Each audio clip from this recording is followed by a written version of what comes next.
할렐루야. 사랑하는 대강의 가족 여러분, 오늘 하루도 하나님의 말씀과 동행하는 삶이 되길 소망합니다. 오늘 함께 나눌 하나님의 말씀은 요한복음 6장 52절에서 59절 말씀입니다. 그러므로 유대인들이 서로 다투어 이르되 이 사람이 어찌 능히 자기 살을 우리에게 주어 먹게 하겠느냐.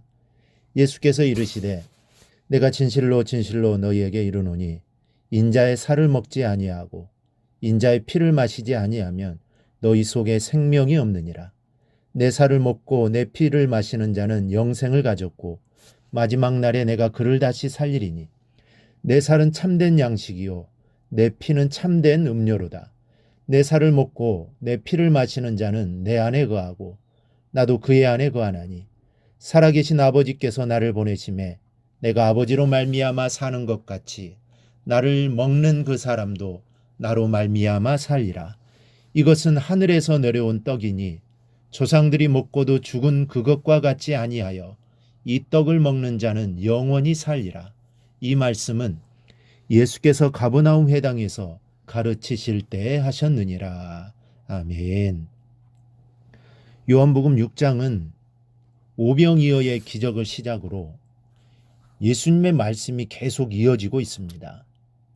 5천 명을 먹이시고 난 후 주님이 전하신 말씀은 모두가 떡과 양식에 대한 말씀이셨습니다. 내가 하늘에서 내려온 산떡이다. 이 떡을 먹으라. 이 떡은 생명을 주는 내 살이로다.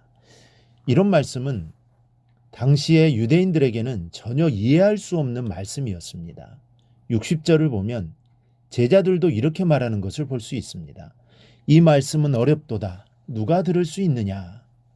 예수님과 동고동락을 하며 늘 예수님의 말씀과 가르치심을 받았던 제자들도 지금 주님의 말씀은 이해하기가 어려웠습니다. 그러니 일반 사람들은 당연히 알아들을 수 없는 말씀이었습니다.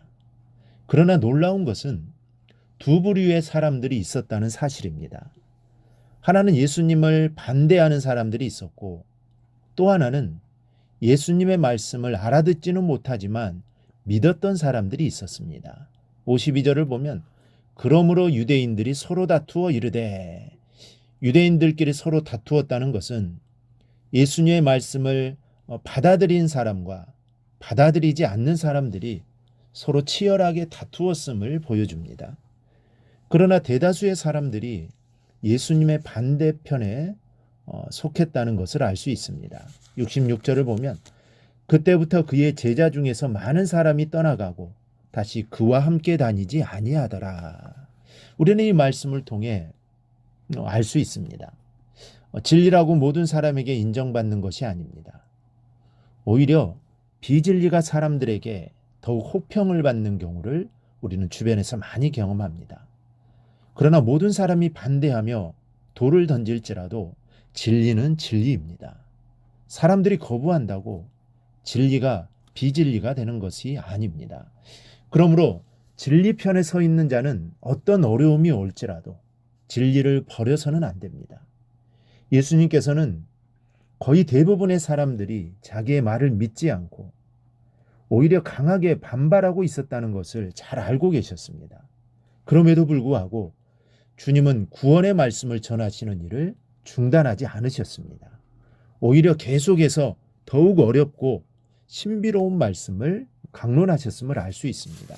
53절, 4절, 6절을 보면 내 살을 먹고 마시는 자, 내 피를 마시는 자라는 표현을 거듭 강조하시면서 말씀하시는 것을 볼 수 있습니다.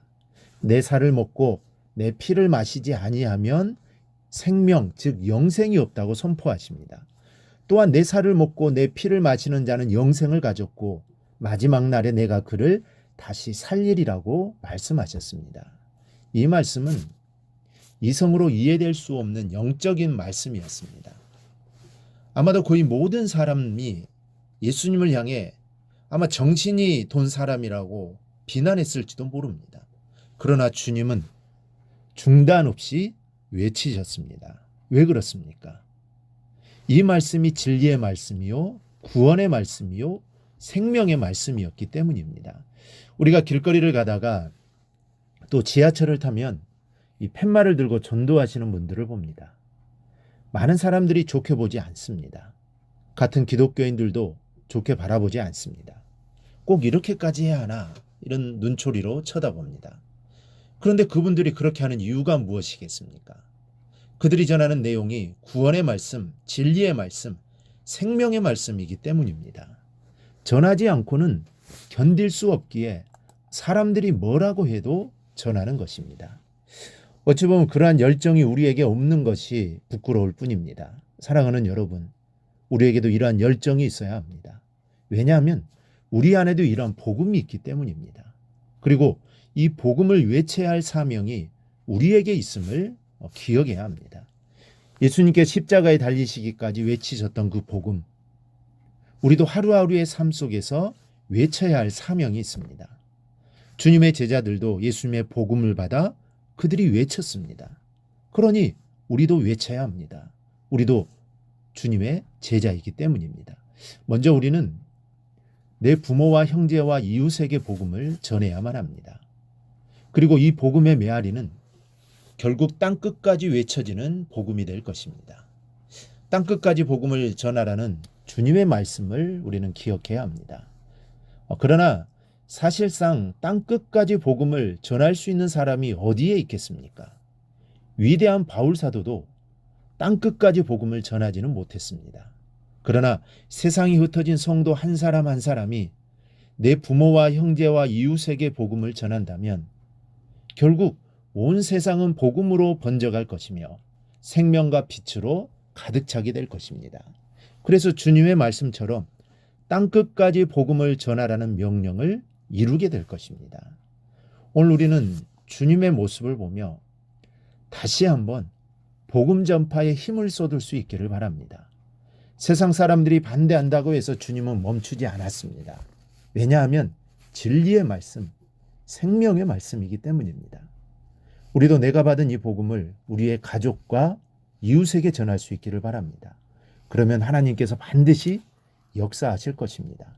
내가 전한 작은 복음이 온 세상을 생명으로 인도하는 메아리가 된다는 것을 기억하고 다시 한번 일어나 복음의 일꾼이 꼭 될 수 있기를 바랍니다. 그래야 우리의 가족을 복음화시키는 성도들이 되기를 주님의 이름으로 축원합니다. 오늘 묵상한 말씀을 굳게 잡고 우리의 삶으로 실천하며 살아내는 대광의 모든 성도들이 되기를 축복합니다.